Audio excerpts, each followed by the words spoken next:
여러분 하박국 선지자가 쓴 하박국서라는 성경이 구약 성경에 있죠. 읽어보셨습니까? 예. 거기 하박국서 1장을 보면요. 하박국 선지자가 하나님께 부르짖습니다. 질문합니다. 따집니다. 하나님, 왜 악인들은 점점 더 잘되고 형통하고 의인들은 그들에 의해서 고난을 계속 받아야 합니까? 언제까지 이래야 됩니까? 이것이 옳습니까? 하나님 내게 대답해 보시옵소서. 하박국서 2장으로 넘어가면 1절에서요. 내가 높은 망루에 올라가서 하나님께 부르짖겠다. 내가 물어보겠다. 하나님 뭐라고 대답하시는지 내가 한번 물어보겠다. 하박국 선지자가 많이 원통했나 봐요. 그죠? 그래서 하나님 이게 옳습니까? 도대체 내게 대답하소서 언제까지? 이러면서 외칩니다. 하나님께서 2장 2절에 대답하세요. 너는 이 말씀을 돌판에 새겨서 달려가면서도 읽을 수 있게 하라. 무슨 말입니까? 한마디로 말씀을 전해라. 전도해라. 얼마만큼? 달려가면서도 읽을 수 있을 만큼 정확하게, 선명하게, 크게 새겨서 모든 백성들이 말 타고 가면서도 볼 수 있을 만큼 이 말씀을 새겨서 보여라고 합니다. 말하자면 하박국 선지자가 원통함 가운데 부르짖고 하나님께 물으면서 대답을 요구하는데 하나님의 대답은 전도해라예요. 말씀 전해라예요. 이게 무슨 뜻입니까? 여러분, 하나님께서 말씀하십니다. 반드시 정한 때가 온다고 해요.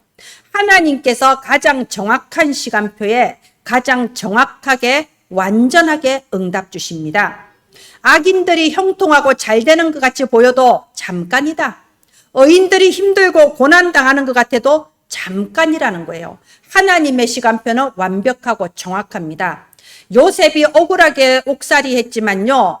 요셉이 억울하게 옥살이 하면서 30세가 될 때까지 기다리는 게 하나님의 정확한 시간표였어요. 그 이전에는 옥에서 풀려 나와 봤자 그건 하나님의 시간표가 아니라니까요. 그래서 여러분, 하나님께서 하박국 선지자에게 주신 그 답을 기억하세요. 너는 달려가면서도 읽을 수 있을 만큼 돌판에 새겨라. 온 백성들이 볼 수 있도록 정확하게, 진실하게, 크게 이 말씀을 전달해라. 반드시 정한 시간표가 온다고 하십니다. 우리가 지금 이 시편은요, 다윗에 대해서 자꾸 말할 수밖에 없는데요. 다윗이 어디로 가든지 여호와께서 다 이기게 하셨도다. 이 구절이 성경에 4번 반복해서 나옵니다. 열왕기 상하, 역대 상하, 사무엘 이런 데 보면요. 4번이나 반복해서 다윗이 어디로 가든지 다 이기게 하셨도다. 예, 진짜 다윗은요, 어디로 가든지 하나님이 이기게 하셨어요. 다윗이 어릴 때는 사자와 곰을 이겼고, 청소년기에는 거인 골리앗을 이겼고, 이제 전쟁에 나가는 곳마다 다윗이 가는 곳은 다 이기는 거예요. 다윗이 화살을 쏘면 그 화살에 여호와의 영이 역사를 해버리시는 거예요. 다 이겼습니다. 그래서 다윗 왕 시대에 이스라엘이 가장 큰 나라, 부강한 국가였습니다. 그런데 보세요. 이 다윗이 적군은 이렇게 칼로 싸워서 전쟁에서 이길 수 있는데 내 집안에서 내부에서 일어나는 적은 어떻게 해야 될까요? 내부에서 일어나는 적을 칼과 창으로 무찌를 수가 없잖아요. 어떻게 해야 됐을까요? 다윗은 내부에서 일어나는 적이 되게 많았어요. 첫째, 장인. 아니 자기 장인 사울왕이 자기를 죽이려고 창을 던지면서 죽이려고 애를 쓰잖아요. 그런데 다윗이 어떻게 했습니까? 다윗은 절대 사울왕을 죽이려고 하지 않았습니다. 또 압살롬, 장인은 피를 안 나눠서 그렇다 쳐요. 자기의 아들 압살롬이 자기 아버지를 죽이겠다고 반역을 꾀하잖아요. 그런데 다윗이 어쩝니까? 다윗이 피해버려요. 다윗이 그 수도 예루살렘에서 급하게 피난을 가면서 절대 압살롬을 죽이지 마라 이러면서 피난을 가요. 뭐죠? 다윗이 힘이 없어서 도망간 게 아니고 내 아들 압살롬과 전쟁에서 죽이면 안 되니까 죽이지 마라 이러면서 피한 거예요. 그리고 이렇게 피해서 도망갈 때 진짜 다윗이 이제 끝난 줄 알고 그 시므이가 막 쓰레기를 던지고 돌을 던지면서 다윗 왕을 막 모욕하잖아요. 막 저주하잖아요. 그럴 때도 시므이를 죽이지 마라. 하나님이 내게 이걸 허락하셔서 내 아들도 나한테 반역하는데 하물며 시므이가 나한테 안 그러겠냐? 용서해라. 다윗은요, 내부에서 일어나는 적은 용서했어요. 그죠? 내부에서 일어나는 적에게는요, 똑같이 하지 않았습니다. 그런데 그 결과는 어떻게 됐나요? 다윗은 완전히 이겨버렸어요. 완전히 모든 것이 역전돼 버렸습니다. 다윗이 용서하고 피하고 이랬는데도 불구하고 결국은 다윗이 승리의 자리에 있었습니다. 대체 그 비밀이 무엇일까요? 다윗이 어디로 가든지 여호와께서 다 이기게 하셨는데 결국은 최후 승리를 주셨는데 그 비밀이 과연 무엇일까요? 하나님은 하박국 선지자에게 반드시 정한 때가 온다고 했는데 도대체 이게 무슨 의미일까요? 오늘 우리가 나누는 시편 122편은 바로 거기에 대한 내용입니다. 오늘 시편 122편은요, 다윗의 시, 곧 성전에 올라가는 노래라고 되어 있죠. 여러분, 성전에 올라가는 노래. 다윗은 성전에서 예배 드리는 것을 그 무엇보다 중요하게, 귀중하게 여겼던 사람입니다. 우리 조방희 집사님, 순천에서 그야말로 새벽에 5시에 일어나서 개 산책시키고, 이것저것 하고, 제일 먼저 이제 광주에 와요. 조방희 집사님 어떻게 올까요? 예, 오늘 또 그 시외 여행 오는 거예요. 순천시에서 광주시로. 오늘 또 여행 오는 봄볕을 맞으며 화창하고 기쁘고 설레는 마음으로 예배 드리러 오는 겁니다. 여러분, 다윗은요, 이것처럼 성전에서 예배 드리는 걸 가장 귀중하게 여겼어요. 왕이 얼마나 바쁩니까? 그런데 내가 하는 모든 일정 중에 가장 중요한 거, 성전에서 예배 드리는 거. 왜요? 다윗은 하나님께 예배 드리고 기도하는 여기에서 모든 힘을 다 얻는 사람이었어요. 우리가 예배와 기도를 통해서 힘 얻는 사람을 영적 서밋이라고 합니다. 여러분, 너무나도 오랫동안 기근과 가난에 시달려서 고기를 못 먹어본 사람한테 고기를 주면요, 잘 못 먹어요. 먹던 습관이 안 돼서 잘 못 먹어요. 예배가 그와 같습니다. 내 영혼이 메말라 있으면 예배를 드려도요, 거기서 그렇게 크게 힘을 얻지를 못해요. 그런데 영적으로 살아있는 사람, 건강한 사람은 예배 드릴 때 그 예배가 너무나도 기쁘고 너무나도 힘이 나고 예배 통해서 받은 힘으로 내가 한 주간 살아간다. 이게 무슨 뜻인지를 안다니까요. 다윗이 바로 그런 사람이었어요. 그런 사람을 보고 네 글자로 뭐라고 하냐? 영적 서밋이라고 하는 겁니다. 여러분, 확실하게 딱 차이점이 있어요. 시편 14편 1절에 이런 말이 있습니다. 어리석은 자는 그 마음에 이르기를 하나님이 없다고 하느니라. 오늘 우리 교회에 온 동혁이가 차 타서 이래요. 목사님, 제가 교회 간다고 하니까요, 제 친구가 하나님 믿는 걸 미신이라고 했어요. 그렇게 말을 해요. 그래서 동혁아, 그 미신의 미자가 어리석을 미자란다. 그런데 하나님 믿는 것은 지혜 중에 참된 지혜야. 또 친구가 그렇게 말하면 그건 어리석을 믿자고 하나님을 믿는 건 지혜라고 말하렴. 이렇게 말했어요. 그러니까 동혁이가 하는 말이, 목사님, 믿자는 아름다울 믿자도 있어요. 그렇지, 하나님을 믿는 건 아름다운 믿음이야. 그거는 그럼 친구한테 이렇게 말해. 네가 말하는 그 믿자는 아름다울 믿자지. 이렇게 말하면 친구가 알아들을 거야. 제가 이렇게 말을 했거든요. 여러분, 어리석은 자는요, 하나님이 없다고 생각해요. 그렇죠. 그러니까 어떻게 해요? 내 힘으로 살아야 돼요. 내 지혜를 가지고 살아야 돼요. 내가 사람들 찾아다니면서 내 편으로 만들면서 생존 경쟁을 해야 되는 거예요. 그래야 살아남으니까. 다 우리 그런 식으로 살았잖아요. 살아남으려고 얼마나 힘썼습니까? 그런데 결국은 내가 좀 되는 것 같아도 어느 날 불시에 닥치는 재앙은 이겨낼 힘이 없는 거예요. 내 인력으로 못 이기는 거예요. 온갖 자격증을 갖추고 많은 것을 배우고 익혀도 어느 날 닥치는 영적 문제는 이겨낼 힘이 없다는 겁니다. 그런데 이 다윗은 뭐라고 고백했냐? 제가 아까 차이점을 느끼라고 했죠? 다윗은 시편 18편 1절에 이렇게 말했습니다. 나의 힘이 되신 여호와여, 내가 주를 사랑하나이다. 이게 다윗이 다른 점이었던 거예요. 나의 힘이 되신 여호와여, 내가 주를 사랑하나이다. 예배 시간과 기도 시간에 하나님이 나의 힘이 되시고, 내가 적군에 나가서 화살을 당길 때 내 화살에 하나님이 힘으로 역사하시고, 악한 자를 나를 치려고 할 때 여호와의 힘으로 나를 최후 승리하게 하십니다. 이게 다윗이 가진 차별점이었던 겁니다. 이것이 다윗이 누린 승리의 비결이었습니다. 여러분, 우리 오늘 또 예배드립니다. 오늘은 예배드리는 주일입니다. 그죠? 오늘 또 우리가 예배드릴 때 여러분 힘을 얻기를 바랍니다. 세상에서 생존 경쟁하며 싸우지 않아도 이기는 힘, 하나님이 주시는 승리의 힘, 그 힘을 얻는 최고의 날이 되기를 예수님 이름으로 축원드립니다. 네, 다음 화면 해주세요. 도대체 성전에서 기도할 때 어떤 일이 일어나냐? 성경에 많은 증거들이 있죠. 여러분, 우리가 교회에서 예배를 드리는 이 시간에 불신앙만 하지 않으면 반드시 역사가 일어납니다. 여러분, 이 시간에 예배 드릴 때도 마음속에 목사님이 저렇게 말해도 예배 드린다고 뭐 달라지는 게 있어? 하나님 믿어봤자 이런 생각이 스쳐 지나가면은 여러분 응답받기 힘들어요. 그래서 불신앙만 하지 않으면 반드시 응답받는다니까요. 오죽하면 하나님께서 이렇게 말했잖아요. 돌판에 새겨라. 하박국 선지자한테 돌판에 새겨라. 불신앙하지 않고 잊어버리지 않도록 확실하게 네 마음의 믿음으로 붙잡아라 이겁니다. 나에게 큰 문제, 큰 어려움이 있어도 오히려 그 속에 하나님의 더 큰 답이 들어가 있고요. 하나님의 더 큰 응답이 준비되어 있는 거예요. 그런데 내게 어떤 큰 문제가 오면요. 여러분, 큰 문제든 작은 문제든 문제 속에 침몰돼 버릴 때가 너무 많잖아요. 큰 문제가 왔다. 큰 답이 준비되어 있구나. 하나님이 나한테 깨달음을 주시거나 아니면 현장을 바꿔주시거나 큰 답이 있구나 이러고 가야 되는데 뭐 큰 문제가 오면 그 속에 침몰돼 버려요. 그 속에 당황하고 넘어져 버린다니까요. 열왕기하 19장에 보면 히스기야 왕에 대한 이야기잖아요. 자, 이 히스기야 왕이 하나님 잘 믿는 왕이었어요. 그래서 나름대로 왕이 딱 됐을 때 이 나라를 개혁하겠다 이러면서 우상신당 다 없애고요. 그리고 저 아수르 당시에 이제 그 우상 숭배하는 대국이거든요. 이제 앞으로 아수르에 이제 우리가 공물을 보내지 않겠다. 우리나라도 옛날 조선시대에 저 명나라에 계속 조공 보냈잖아요. 이스라엘도 그랬던 거예요. 근데 이제 안 보내겠다. 믿음의 결단을 했습니다. 훌륭한 왕이죠.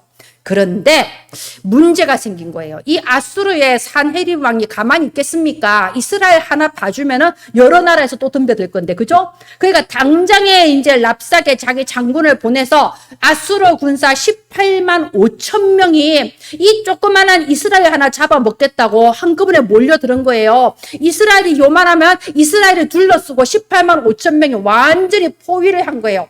그리고 날마다 협박을 하는 거예요. 너희들 하나님 믿지 마라. 하나님 아무 힘 없다.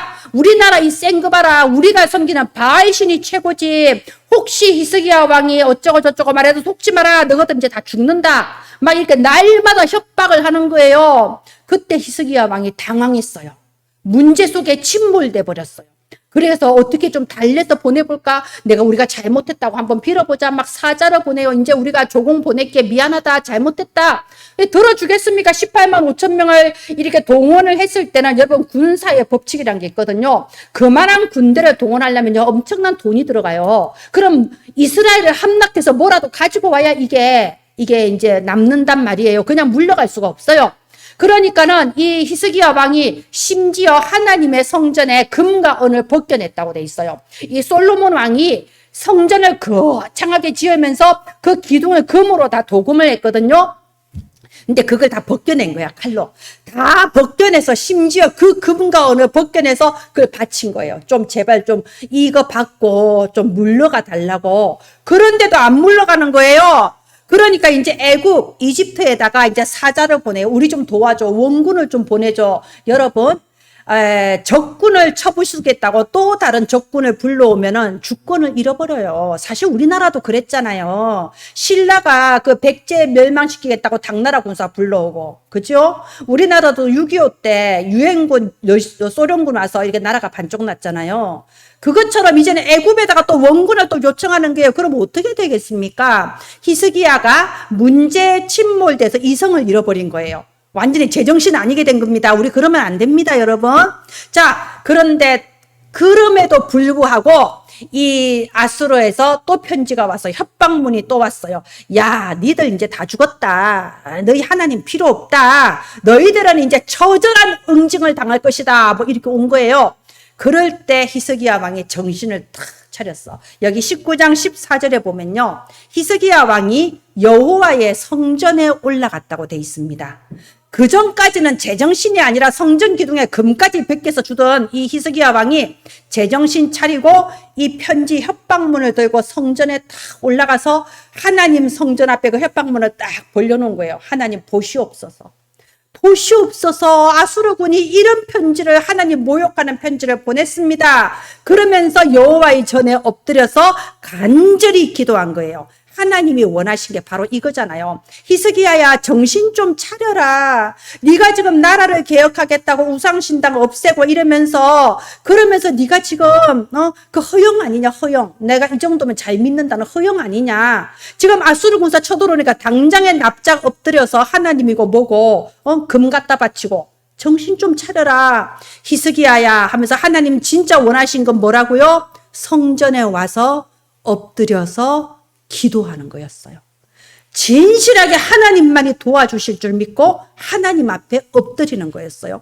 바로 그 시간에 열왕기하 19장 35절에 보면요, 이 밤에 여호와의 사자가 나와서 아수르 군사 18만 5천을 한 번에 쳤다고 되어 있습니다. 이 밤에, 이 말은요, 히스기야 왕이 여호와의 성전에 엎드려서 기도하던 바로 그 밤에, 바로 그 시간에 저 전쟁터에 여호와의 천사, 천군 천사를 파송하셔서 18만 5천 한꺼번에 해결해 버렸다 이겁니다. 여러분, 18만 5천을 해결하려면 군사가 50만 원 있어야 돼요. 그죠? 그런데 여호와의 천사 하나가 완전히 해결해 버렸어요. 지금도 마찬가지입니다. 지금 또 하나님의 성령의 역사는 아무도 막을 수가 없어요. 그래도 우리가 칠망대 가지고 기도하지 않습니까? 공중권세 잡은 사탄을 이길 우주의 능력으로 내게 임하시며 시공간 초월한 보호자의 능력으로 역사하시며 나에게 전무후무한 응답을 주시옵소서. 여러분, 아침에 기도하지요. 지역의 역사는 우상숭배, 이단 사이비,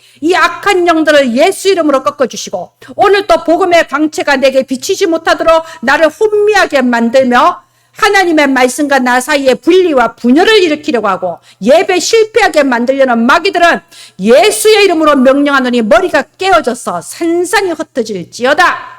이게 히스기야 왕이 했던 바로 그 기도예요. 여러분, 영적 세계에서 먼저 승리할 수 있어야 됩니다. 다윗은 이런 영적 서밋에 힘이 있었습니다. 히스기야 왕도 이런 영적 서밋에 힘이 있었습니다. 여러분이 오늘 성전에 와서 예배 드릴 때 바로 이런 놀라운 역사가 이 시간에 일어나는 거예요. 예, 다음 화면 해주세요. 그러면 우리가 성전에 올라갈 때 어떤 마음으로 가야 될까요? 이 다윗은 성전에 와서 예배 드릴 때 어떤 마음으로 예배 드렸을까요? 여기 122편 1절 보십시오. 사람이 내게 말하기를 여호와의 집에 올라가자 할 때에 내가 기뻐하였도다. 여러분, 이게 오늘 일어날 일입니다. 여러분, 점심시간에 여러분 전도할 때에 그 사람이 기쁜 마음이 들 거예요. 아, 나한테 교회 가자고 하는구나. 기쁜 마음이 들어요. 그래서 함께 2절에 우리의 발이 내 성문 앞에 섰도다. 딱 교회 와보니까 3절에 너는 잘 짜여진 성읍같이 건설되었도다. 이 말이요, 정말 아름답구나. 질서정연하구나. 정말 우리 하나님의 나라가 이렇게 좋구나. 여러분, 예비하신 자는 이 마음이 듭니다. 제가 딱 이 마음 들었거든요. 제가 전도를 받아서 교회 왔을 때요, 제가 본 게 그거예요. 야, 내가 아는 세상 사람들은 이렇지 않은데 교회 와서 보니 사람들이 왜 이렇게 다르지? 저는요, 정말 아름다웠어요. 교회 왔을 때. 우리 은혜나무 교회, 정말 불신자들이 우리 교회에 왔을 때 하나님 믿는 사람들이 모이니까 이렇게 아름답구나. 질서정연하구나. 여러분, 이렇게 느껴지기를 바랍니다. 자, 기쁜 마음으로 예배 드리는 거예요. 여러분, 우리가 종교인이 드리는 예배와 우리가 드리는 예배는요, 차별성이 있습니다. 복음 없는 종교인이 드리는 예배는 내가 복을 받기 위해서 드리는 예배예요. 그러나 복음 깨달은 저와 여러분이 드리는 예배는 구원의 은혜에 기뻐하며 드리는 예배입니다. 다른 응답을 더 바라면서 제발 나한테 어떻게 좀 해주세요가 아니고 내가 오늘 예배 드릴 수 있는 것이 기쁩니다. 내가 어쩌다가 이 자리에 와 있습니까? 이게 감격하고 기뻐서 드리는 예배. 그래서 하나님이 보셨을 때는 정말 차별성이 있는 예배가 바로 이 예배다 이겁니다.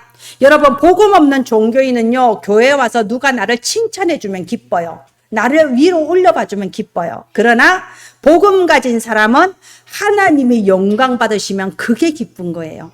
사람들이 하나님께 찬양하고 하나님께 영광 올리는 그 모습이 바로 기쁜 거예요. 여러분, 아이들 떠든다고 생각하지 마세요. 교회 아이들이 없으면요, 그건 비극입니다. 저는 떠드는 게 너무 많이 떠들면 안 되고요. 이 정도 떠드는 게 오히려 감사해요. 우리 교회가 렘넌트 기르는 교회인데 렘넌트들이 와글와글 하는 소리가 좀 있어야, 그죠? 그게 은혜 받은 교회죠. 그죠? 자, 그래서 저는 기쁜 거예요. 오늘 아까 제가 찬양했죠. 기쁜 날, 기쁜 날. 예배 드릴 때마다 내가 예배 드릴 수 있는 신분인 것이 기쁘고, 오늘 또 주의 택한 모든 성도들을 교회에서 만나니까 기쁘고, 정말 기쁜 마음으로 예배 드리기 바랍니다. 두 번째, 여기 4절에 보면요, 여호와의 지파들이 여호와의 이름에 감사하려고, 여러분, 감사하는 마음으로 오늘 예배 드리기 바랍니다. 여러분, 다니엘 한번 보세요. 다니엘서 6장 10절에 보면요, 예루살렘을 향한 창문을 열고 하루에 3번, 전에 하던 대로 하루에 3번 감사함으로 예배드렸다고 되어 있습니다. 여러분, 예루살렘을 향한 창문을 열고, 마음 아프지 않나요? 이 다니엘은 어렸을 때 전쟁이 나서 전쟁 고아가 되고 나라가 완전히 박살나고 포로가 되어서 끌려왔어요. 저 예루살렘에 있는 성전, 하나님의 성전을 너무나도 사랑하는데 갈 수가 없는 거예요. 그러니까 다윗은 어렸을 때부터 총리가 된 이 시간까지 언제나 2층의 창문을 열고 예루살렘을 바라보면서, 성전을 바라보면서 감사하면서 기도했던 거예요. 그것이 사자굴에 집어넣는다 해도 달라질 게 없는 거예요. 원래 처음부터 다니엘은요, 이 바벨론의 그 권세를 무서워한 적이 없거든요. 다니엘은 예루살렘의 성전을 사모하며 하나님이 주신 힘으로 사는 영적 서밋이었어요. 그러니까 사자굴에 넣는다 전혀 문제가 안 되고요. 전에 하던 대로 윗방에 올라가서 예루살렘을 향한 창문을 열고 감사하면서 또 기도한 거예요. 여러분, 그 감사, 어떤 감사인가요? 내가 행복하고 잘 될 때만 하는 게 감사가 아니에요. 내가 이제 사자굴에 끌려가서 죽을 것이다 확정된 상황에서도 성전을 향하여 감사하며 기도하는 거예요. 여러분, 다윗이 바로 이런 마음으로 예배드린 겁니다. 그래서 우리가 시편 100편 4절에 보면 유명한 구절 있죠. 감사함으로 그의 문에 들어가며 찬송함으로 그의 궁정에 들어가서 그에게 감사하며 그의 이름을 송축할지어다. 여러분, 예배 오기까지 힘들었을 수도 있어요. 여러분, 몸이 힘들었을 수도 있고 주변 상황이 나를 힘들게 했을 수도 있고, 정말 하박국 선지자처럼 하나님 왜 이럽니까? 따지고 싶은 원통함을 가지고 오셨을 수도 있어요. 그러나 오늘 여러분 교회에 왔습니다. 오늘 예배 드립니다. 이게 감사한 거예요. 하나님, 내가 못 올 수도 있는 상황에 놓일 수 있는데 올 수 있으니까 감사한 거예요. 그죠? 제가 지난 부활줄 새벽 예배 때 그랬죠. 아이고, 우리 김선영 전도인 오고 싶었을 건데 못 와서. 네, 그 마음이 느껴지더라고. 오고 싶어 하는 마음이. 예, 그 올 수 있는 게 감사한 거예요. 제가 오늘, 여러분, 우리가 병원에 입원해 있다. 오겠습니까? 여러분, 내가 감옥에 있다. 올 수 있겠습니까? 하나님, 나는 찢고 뽑고 해도 오늘 그래도 이 자리에 앉아 있습니다. 이게 대해서 다니엘처럼 정말 감사함으로 찬송함으로 예배드리기 바랍니다. 세 번째, 이게 중요해요. 축복하는 마음으로. 여기 6절 보십시오. 예루살렘을 위하여 평안을 구하라. 예루살렘을 사랑하는 자는 형통하리로다. 내 성 안에는 평안이 있고 내 궁중에는 형통함이 있을지어다.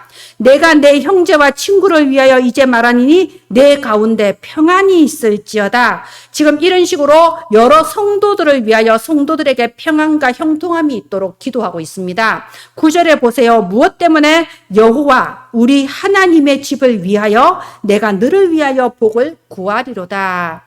여러분, 여러 성도를 축복하는 마음으로 여러분 예배드리는 게 아주 중요합니다. 제가 다른 지역의 어떤 권사님한테 이런 말을 들었어요. 이 권사님이 그러더라고요. 자기가 이렇게 교회에서 예배 드릴 때 언제나 이 강단을 보면서 마음에 항상 드는 생각이, 저 강단을 좀 싹 인테리어를 새로 하고 싶다. 여러분, 시골교회 강단은 대충 알잖아요. 옛날에는 다 이 뒤에 커튼이 있었어요. 그죠? 그게 좀 어두컴컴하게 거룩하게. 저걸 좀 이렇게 좀 새롭게 현대식으로 좀 인테리어 하고 싶다. 그 소원이 이 권사님한테 항상 있었대요. 예배 드릴 때마다. 그런데 이제 그때 자기가 맞벌이 하고 있는데 어느 날 목사님이, 아니 집사님, 이제 집사였죠 그때는, 집사님 이제 일 그만하시고 이제 교회 일도 하시고 훈련받고 전도하시라고. 그러니까는 너무 마음속으로 원망했대요. 목사님 우리 집 사정도 모르면서 내가 일 그만두면 안 되는데. 아니 그런데 아기가 생긴 거예요. 임신을 한 거예요. 그래가지고 일을 그만뒀어요. 일을 그만뒀는데 하나님께서 남편에게 문을 여셔서, 제가 그 권사님 만났을 때는 집을 멋있게 지었더라고. 1층은 남편의 사업터예요. 2층, 3층은 멋있게 자기가 생각하는 인테리어대로 멋있게 집을 지었고 거기 살고 있더라고요. 근데 이제 거기서 저한테 간증을 한 거예요.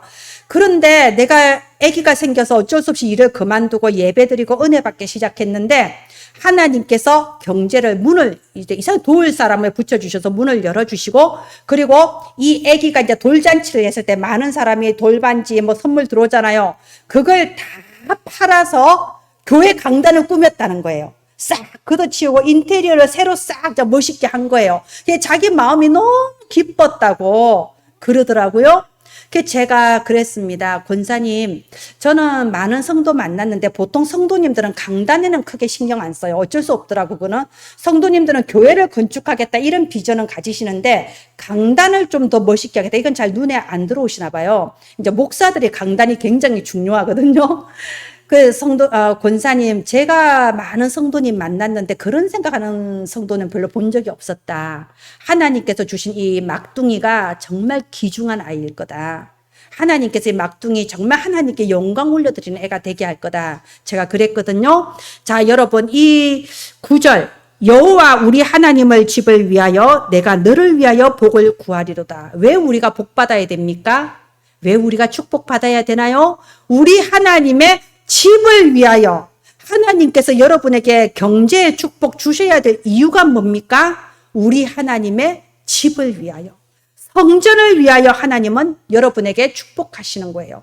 여러분, 이 교회가 그냥 건물이 아닙니다. 여러분, 그냥 건물이라면요, 더 좋은 건물도 많잖아요. 더 멋있는 데도 많아요. 그죠? 그런데 왜 우리가 이 교회를 성전이라고 하냐? 이곳에서 하나님의 언약의 말씀이 선포되니까 성전인 거예요. 우리의 후대들이 계속해서 이 성전에서 언약의 말씀을 듣고 배우며 영적 서밋의 힘을 얻어서 현장으로 나가기 때문에 이곳이 성전이라는 거예요. 우리의 후대들이 이곳에서 영적 서밋으로 자라서 237 나라의 빛을 비출 것이기 때문에 이곳을 성전이라고 해요. 그래서 하나님은 우리 하나님의 이 집을 위하여 당연히 여러분을 축복하시는 겁니다. 여러분, 그뿐만이 아니에요. 나만 축복하시는 게 아니에요. 여러분 옆에 있는 성도님들도 다 축복받는 게 당연한 거예요. 저는 또 그 권사님 얘기할게요. 그 권사님이 이제 한참 있다 또 그 얘기를 해요. 목사님, 저는 하나님 앞에 한 게 눈물 흘리고 기도한 것밖에 없어요. 제가 전도한 사람이 있는데 우리 구역원이 됐는데 나를 너무나도 정말 상처 주는 말을 해서 정말 이 권사님은 혼자서 집에서 울었대요. 혼자 집에서 울고 하나님 앞에 울면서 기도했대요. 원통하고 너무 슬퍼서. 어떻게 저럴 수가 있냐. 막 울면서 기도하는데 하나님이 깨달음을 주신 거예요. 무슨 깨달음 주셨냐. 그 마음 안에, 그래, 그 인간 또 예배 드려야 살지.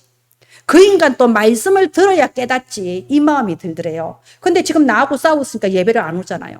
그래서 이분이 눈물 흘릴 만큼 원통했지만 그분한테 먼저 찾아가서 화해했다고 그러더라고요. 화해해서 예배드리자고 했다고. 여러분, 이게 뭔가요? 우리 하나님의 집을 위하여. 하나님께서 저 성도를 축복하셔서 저 성도가 축복을 받아서 하나님의 집을 위하여 영광 올려드릴 거니까 여러분 축복하는 마음으로 예배드려야 됩니다. 우리 옛날에 영화 중에 바보들의 행진이라는 영화 있었어요. 여러분 기억나나요? 70년대 우리 성도님 기억나시죠? 저도 그 세대라 기억이 나요. 바보들의 행진. 근데 내용은 하나도 기억이 안 나요. 그냥 제목만 기억이 나요. 근데 제가 가끔 이렇게 교회 다니면서 느끼는 게 진짜 바보들의 행진이다 느껴지는 게, 성도가 성도를 시기질투하고 교회 안에서 시기질투하고 다투는 건 바보들의 행진입니다. 아니, 마귀가 비웃어요. 성도가 잘되고 축복받고 형통하면요, 우리가 다 함께 기뻐하고 축복해야 돼요. 왜? 그 사람이 성공하고 그 사람이 축복을 받아야 우리 하나님의 집이 영광을 얻잖아요. 그죠?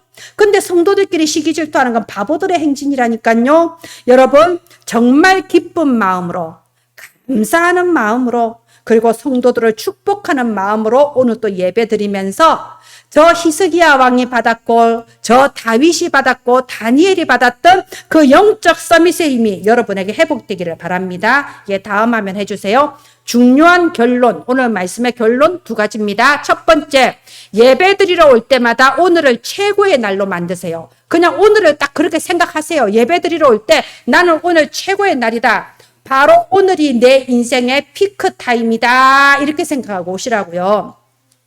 우리 교회 이제 김선영 전도인이 좀 빨리 오세요. 그럼 빨리 올 때 뭐 어떻게 오냐? 문 열면서 안녕하세요 이러면서 들어와요. 여러분 얼마나 좋아요. 나 오늘 예배 드리러 왔습니다.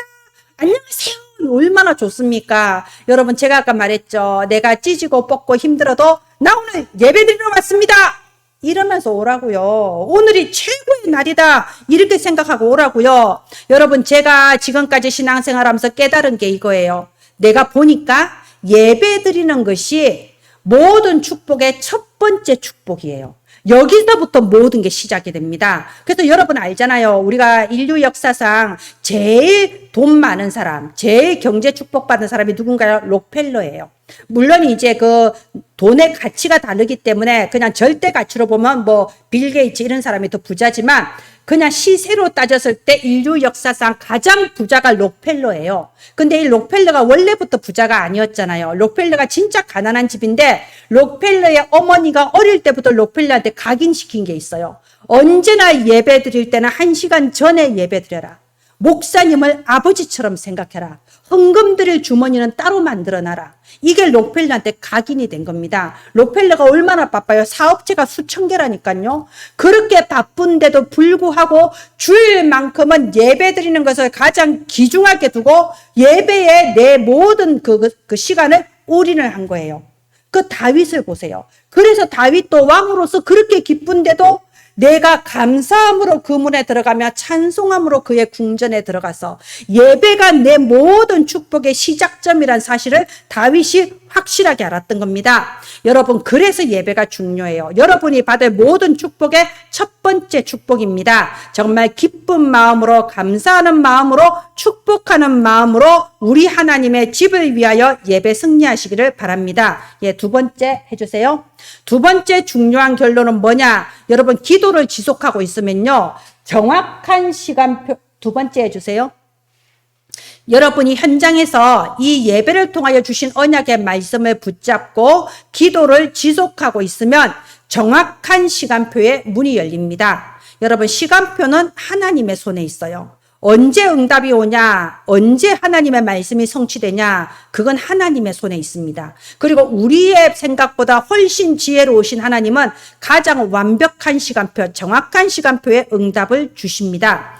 그래서 우리가 집에서 하나님이 주신 이 말씀을 붙잡고 기도하고 있으면요. 하나님이 문을 여시는데 첫째, 내 생각의 문을 여세요. 여러분 우리 대부분이 생각이 병들어 있습니다. 노예의 생각을 가지고 다른 사람 탓하고 중독에 빠지고 마음의 병을 가지고 생각하고 있을 때가 너무나 많습니다. 그런데 기도하고 있으면요. 내 생각의 문이 열려요. 제가 30년 동안 지속하는 루틴이 있더라고요. 제가 이번에 깨달았어요. 저는 언제나 30년 전에 신앙생활 처음 시작할 때부터 그랬어요. 아침에 일어나면 기도합니다. 아침에 일어나서 강단 말씀 뭐였지 생각하고 또는 내가 다락방 받은 거 그거 생각하면서 기도해요. 기도하다 보면요. 뭔가가 깨달음이 와요. 생각의 문이 열려요. 그럼 그걸 문자로 막 찍어서 내 주변의 모든 사람한테 다 보냈어요. 그게 내 성격입니다. 제가 성격이 내성적인 듯 하면서도 엄청 외향적이거든요. 내 주변에 아는 모든 사람들 다 문자 보내는 거예요. 예. 그래서 오늘 내가 깨달은 거, 은혜 받은 거 문자로 다 보내요. 그러다 보니까 카톡이 생기더라고. 이제 카톡으로 다 보내요. 제가 여러분한테 아침마다 보내는 게 그 습관이에요. 내 루틴입니다. 아침에 일어나면 기도하고 그걸 다 보내는 거예요. 이게 뭐냐? 고린도후서 4장 6절에 어두운 데에 빛이 비치리라. 하나님께서 캄캄하고 어둡고 병들어서 노예 체질로 남 원망하면서 무기력과 불신앙과 중독과 마음의 병에 잡혀있는 나에게 하나님이 기도하는 시간에 빛을 비춰주시는 거예요. 그러면 생각이 달라집니다. 하나님께서 이루실 미래가 앞당겨서 보여집니다. 하나님의 시간표에 전도의 문도 열어주십니다. 여러분, 제가 항상 그러죠. 전도는 99.9%가 기도라고. 왜냐? 사람의 마음을 움직이는 건 하나님이 하시거든요. 내가 잘해준다고 전도가 되나요? 내가 말로 설득한다고 전도가 되나요? 그 사람의 마음을 움직여서 내가 예배드려야겠다 생각나게 하는 건 하나님이세요. 그래서 우리가 기도할 때 전도의 문이 열리는 겁니다. 자, 세 번째, 기도할 때 경제 회복의 문이 열립니다. 내 생각이 치유되고 나에게 하나님의 빛이 비치면 건강도 회복이 됩니다. 그리고 하나님께서 주변 사람의 마음의 문을 열어서 나를 위하여 모든 것을 하게 되어 있습니다. 그러면 당연히 경제 회복의 문도 열리는 거죠. 자, 무슨 문이 열린다고요? 내 생각의 문, 전도의 문, 경제 회복의 문이 열립니다. 언제? 반드시 정한 때가 있다고 했습니다. 조급할 거 없습니다. 하나님의 시간표에 해야 완벽합니다. 예, 마지막으로 여러분, 우리 성경에 보면요, 12년 동안 혈루증에 걸린 여인이 나오죠.